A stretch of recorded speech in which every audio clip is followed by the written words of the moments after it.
2-year-old Frankie Gonzalez was killed and left in a dumpster earlier this month. Now we're learning 2 of his siblings tested positive for meth in foster care. As we hear about cases like this, a lot of people wonder, what is Child Protective Services doing to prevent future cases? 25 News reporter Joe Lopez spoke with a former CPS worker who shed some light on what happens behind the scenes. Todd, the case involving Frankie Gonzalez is a tragic but important reminder to report abuse, even if you suspect something is wrong.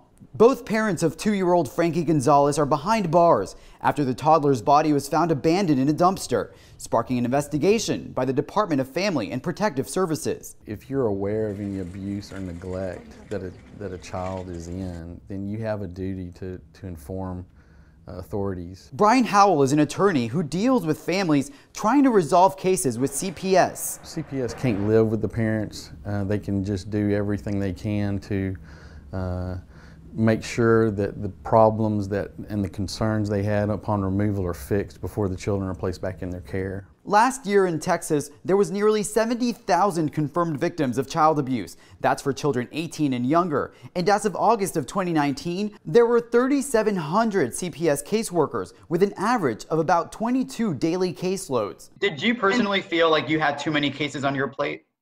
Absolutely. Absolutely. Leigh Holloway is a former family-based safety services worker with CPS who says she had to get out of the business because it got to be too much. It's a very overwhelming position, number one. I mean, you're talking about child abuse day in, day out, neglect, sexual abuse.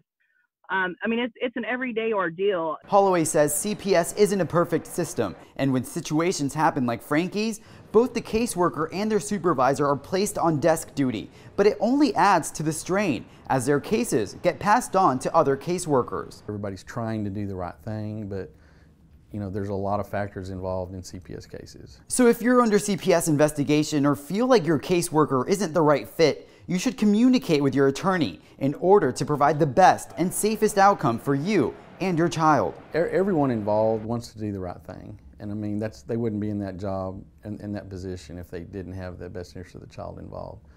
If you feel like you're in need of help, CPS offers family-based safety services, which offers services to help with drug abuse, counseling, and more to keep you and your family together.